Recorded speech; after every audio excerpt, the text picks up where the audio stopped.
E eu aqui, em 2023 saía John Wick 4 Baba Yaga. E seria o último capítulo, pelo menos o capítulo mais adiante aí na linha do tempo de John Wick até o momento. Isso aí em 2023, cara, já faz 3 anos. E com notícias meio assim, meio que vai ou não vai ter sequência. As pessoas falam que tá confirmado John Wick 5, mas como que vai ser isso daí? Bom, mas antes de a gente ver o que vai acontecer no futuro, eu peço para você dar um like, se inscrever, apertar no botão do sininho para ter mais notificações e já vamos para análise, vai lá. Bom, o Chad Stahelski volta aqui para fazer esse filme e claro que o elenco volta com o John Wick, né, o Keanu Reeves, e também introduz outros personagens aqui, com o personagem do Donnie Yen, que é o Kane, e eu tenho que ver aqui qual é o personagem do Sanada, que é o Koji. O Koji é o personagem do Sanada.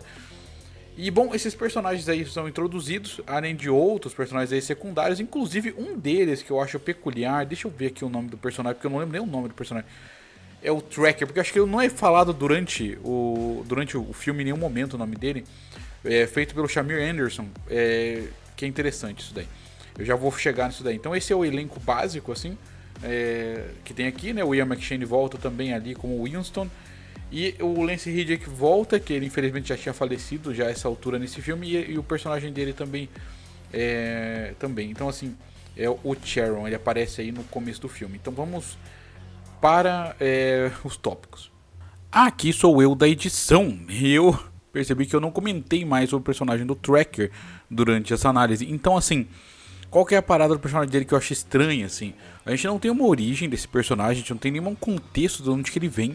Eu realmente fico muito curioso pra saber de onde que ele vem, por que ele tem um power level tão alto, o que ele tem exatamente com o John Wick, porque dá a impressão que ele conhece John Wick de perto, mas John Wick não conhece ele. John Wick matou alguém que ele conhece, o que acontece com esse personagem, né?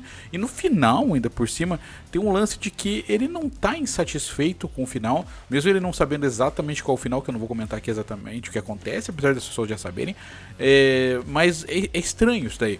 Quando eu chegar em Bailarina, talvez eu comente mais levemente sobre isso, sobre o final desse filme, mas é uma coisa interessante. Então é um personagem que eu gostaria de um spin-off dele, mas embora eu acho que não vai acontecer. E qual que é o enredo? Bom, lembrando que, eu sempre vou avisar isso, enredo é diferente de roteiro. O roteiro é como você conta, o enredo é o que você está contando. Então, o enredo é o seguinte, né? O John Wick foi traído, supostamente, pelo Winston no último filme, o que foi um pouco retraído aqui de novo. É bem esquisito como decidiram resolver isso. E o John Wick está em guerra com a cúpula aí dos assassinos.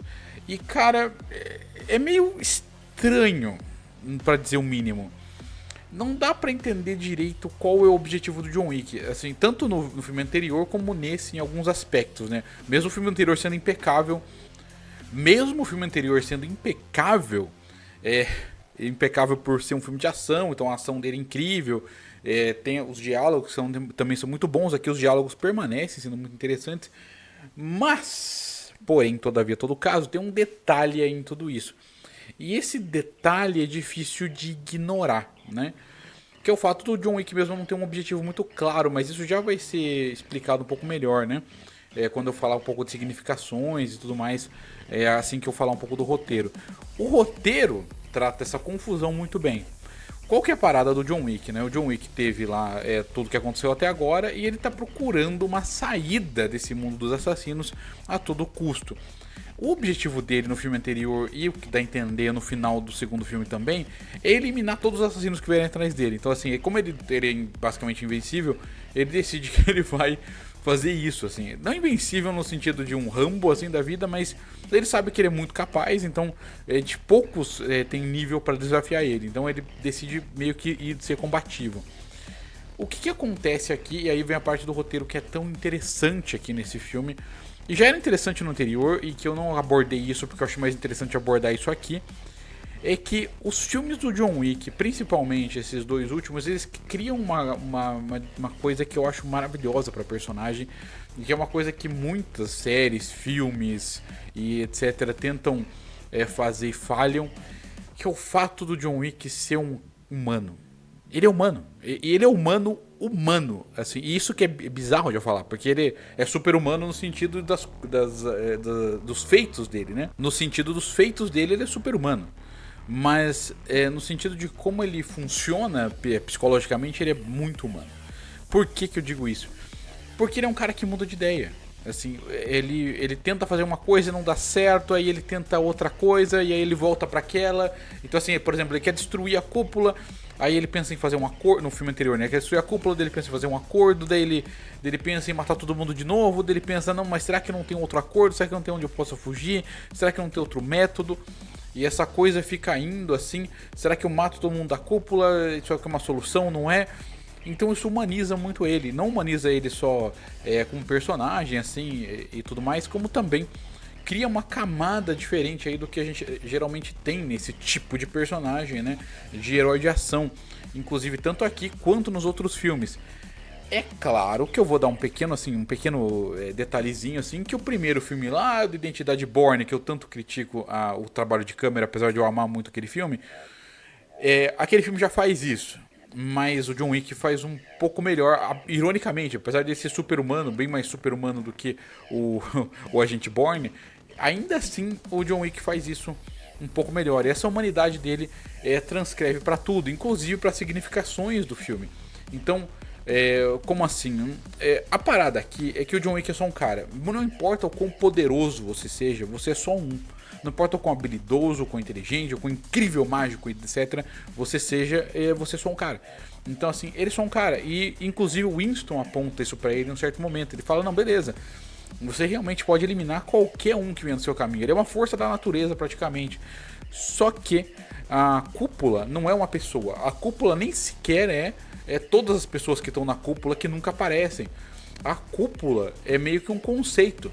Então assim que ele matar todo mundo da cúpula, novas pessoas entram na cúpula e continuam caçando ele. Porque não acaba nunca. É como alguém desafiando várias coisas aí da sociedade, querendo que a sociedade mude e tudo mais, só que sendo só um indivíduo, e só um indivíduo, só pela força, só pela intensidade, assim, você não muda as coisas pra melhor. Ele pode continuar ali sendo combativo e tudo mais, e vai gerar algum resultado, mas ele nunca vai conseguir mudar a estrutura toda, pelo menos não desse jeito, pelo menos não dentro da lógica do quarto filme aqui, do John Wick 4. Inclusive isso justifica também esse pensamento que ele mesmo no fundo também tem quando a gente vê Bailarina, que acontece entre um filme e outro, que a gente vai falar isso quando chegar lá, né? Vai ser o próximo vídeo. E, bom, tudo bem. Então a gente falou aí dessa parte aí de roteiro e enredo, né? E a gente passa aí para os atores que são magníficos aí, todos eles. O Bill, eu vou tentar ler o nome dele, mas é muito difícil. Bill Skarsgård,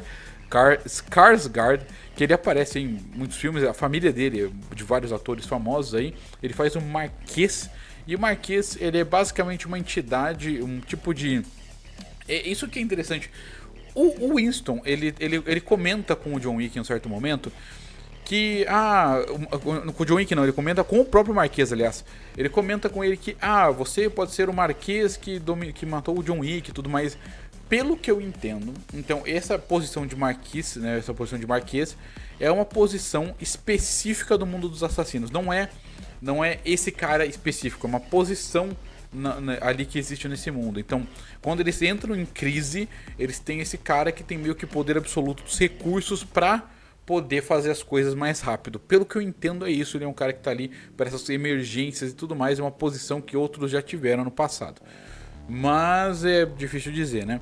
Infelizmente, pro mundo de John Wick a gente tem esse problema, e eu vou comentar isso agora, né? Que o mundo de John Wick gira muito em torno dele. Apesar do mundo ser fantástico, as pessoas ficaram meio viciadas no próprio John Wick, então a gente não consegue explorar outros aspectos desse mundo por causa disso, mas a gente vai falar mais disso no Bailarina. Então, ele é um ator que é fantástico aqui, ele faz aquele cara que ele é cínico, ele é muito poderoso, ele tenta parecer intelectual, mas na verdade ele só é um cara absolutamente brutalista que tá tentando vencer tudo pela força bruta também, assim como o próprio John Wick tá tentando passar por essa avalanche de terror que jogam em cima dele. Então ele tem isso daí, né? Só que ele tenta parecer a classe, ele tenta enganar você, enganar sobre o que ele é. Então ele não é humano como o John Wick, no sentido de que o John Wick sempre está sendo muito honesto sobre aquilo que ele é. Já o Marquês não, o Marquês ele é um cara sempre esguio, é um cara sempre assim, escorregadio, entende? Então ele é um cara bem diferente nesse sentido e não dá pra confiar aí durante toda a transição do filme. E aí a gente passa aí também para outros atores aqui que se destacam, assim, com o Sanada fazendo o Koji, que faz, ele é um personagem assim que você vai ver ele fazendo esse tipo de samurai mais de uma vez, se eu não me engano, que ele é ali o diretor do Hotel Continental de Tóquio. Então ele é interessante, mas principalmente a gente vai falar do Kane, que é interpretado pelo Donnie Yen, que, cara, é maneiro pra cacete, assim. Ele é... Eu não sei por que fizeram isso com o Donnie Yen duas vezes, mas ele é um cara que tá cego naquele momento. Eu achava no começo que ele chamava Kane por causa disso, porque ele usava bengala, mas eu não sei dizer por que ele chama. Eu acho que é o nome dele Kane mesmo, então. Mas, qualquer parada, né? Ele está cego naquele momento e ele vai. É chamado para caçar o John Wick, porque ele é, assim como no filme anterior, ele é um dos poucos. No filme anterior tinha um assassino, né, os ninjas que tinha um power level, né, um nível de poder parecido com o John Wick. Ele é esse adversário aqui, nesse caso, um outro assassino que tem um nível de poder, um nível de habilidade parecido com o John Wick. O que é interessante sobre isso é que, na verdade, o personagem do Donnie Yen é o Exódia daqui. Ele é o ser mais poderoso desse universo, de certa forma. Por quê? Ele está cego porque, aparentemente, eu não sei dizer assim, mas o enredo implica fortemente que ele se cegou em um trato que ele fez com a alta cúpula, talvez até mesmo numa aventura que ele teve, assim como foi com o John Wick 3 lá com o Ancião. Pelo que eu entendo, foi isso que aconteceu. É certeza? Não sei, mas o filme meio que implica isso em certos momentos. Então ele é o personagem de destaque, além do próprio John Wick, né? E o Marquês aí, que são personagens que estão muito diferentes. O Ian McShane continua incrível ali com o Winston, mas ele ainda continua sendo aquele cara que meio que vai se esgueirando ali, movendo as peças aquilo que ele deseja, né? O personagem aí também, aí do nosso queridão do Morfeu, do Lawrence Fishburne, continua aí também durante o filme, só que aqui ele é mais sarcástico e tudo mais. Mas continua com os diálogos que tentam parecer épicos em algum momento. É um filme que em nenhum momento, muito raramente, ele passa por momentos esdrúxulos. Isso é muito legal.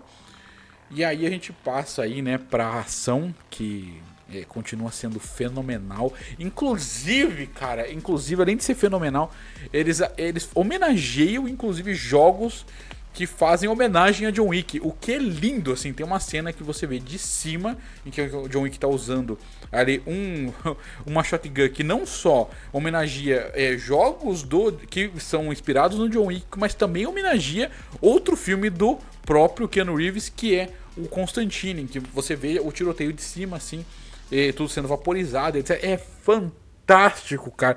E o filme ele é lindo em todo momento. Em todo momento, a cada combate, a cada tiroteio, fica cada vez mais incrível. E tem poucos momentos de paz, tem construção mitológica também? Tem. Só que essa construção mitológica, como eu falei, depende muito de John Wick, daí eu vou falar isso de novo no próximo filme. Mas, cara, a ação é linda. E os diálogos continuam épicos, continuam profundos, sem ser necessidade de serem longos, sem serem discursos absolutamente pomposos e tudo mais. Eles continuam sendo profundos dentro dos seus próprios. Dentro das suas caixinhas, né? Então, assim, desde o primeiro filme lá já tem esse tipo de diálogo curto que ainda assim tem impacto. No segundo tem aquele lá você apunhalou o diabo pelas costas e tal. No filme anterior também. Esse aqui continua isso daí, à medida que os personagens questionam as ações do John Wick e tudo mais. É simplesmente magnífico. Então, assim, eu tô avaliando esse filme dentro do contexto dele, é um filme de ação. São diálogos perfeitos. Assim, desculpa, são diálogos perfeitos, ação basicamente perfeita. A caracterização do John Wick é simplesmente incrível, como eu comentei anteriormente, dessa coisa de ele ser muito humano. A direção, então, estoura nessas coisas.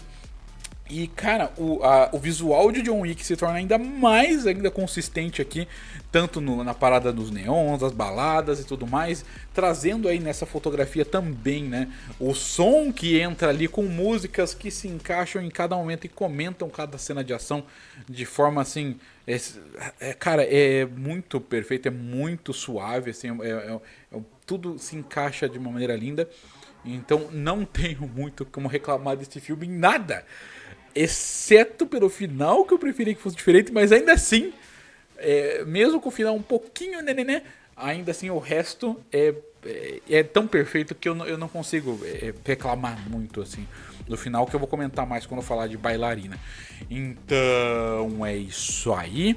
Com isso, a minha nota para John Wick 4 também é um 10 de 10. E, cara, por favor, assista a série John Wick toda, 1, 2, 3 e 4. Eu vou falar de Bailarina de novo em outro vídeo, mas assista esse filme e assista os outros filmes do John Wick, porque, putz, né? E é claro, né? Eu peço pra você comentar aí o que você acha da série John Wick. Olhar ali nos links da descrição que tem coisas muito legais, né? Lembrando que eu faço esses projetos, muitos projetos aqui que eu tô produzindo são com intenção aí de conseguir aí coisas melhores aí na vida, porque eu preciso por muitas pessoas, então, e também por questões de saúde, então é isso aí. Eu peço então, se você quiser lá ir no meu Apoia-se, então é isso aí, valeu e até mais!